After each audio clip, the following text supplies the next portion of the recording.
ഈശോമിശിഹായ്ക്കും സ്തുതിയായിരിക്കട്ടെ. യേശുക്രിസ്തുവിൽ പ്രിയ സ്നേഹിതരെ, എസേക്കിയേലിൻ്റെ പുസ്തകം 18-ാം അധ്യായം 1-ാമത്തെ വാക്യത്തിൽ നാം ഇപ്രകാരം വായിക്കുന്നു: കർത്താവ് എന്നോട് അരുൾ ചെയ്തു,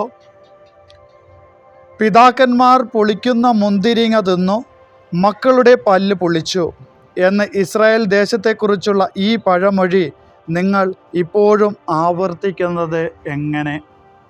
പ്രിയപ്പെട്ടവരെ, ഇസ്രായേൽ ജനം തങ്ങളുടെ പൂർവിക പിതാക്കന്മാരുടെ വിശ്വാസത്തെക്കുറിച്ചും അവരുടെ ജീവിതത്തിൽ ദൈവം ഇടപെട്ടതിനെക്കുറിച്ചും വളരെ അഭിമാനത്തോടു കൂടി ആയിരിക്കുന്ന ഒരു സമൂഹമായിരുന്നു.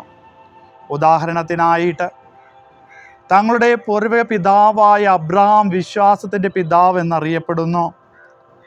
തങ്ങളുടെ പിതാക്കന്മാർ മരുഭൂമിയിൽ വെച്ച് മന്ന ഭക്ഷിച്ചു, ദൈവം കൊടുത്ത അപ്പം ഭക്ഷിച്ചു, അവരുടെ ജീവിതത്തിൽ ദൈവം ഇടപെട്ടു എന്നെല്ലാം പറഞ്ഞുകൊണ്ട് അവർ അഭിമാനം കൊള്ളുമായിരുന്നു.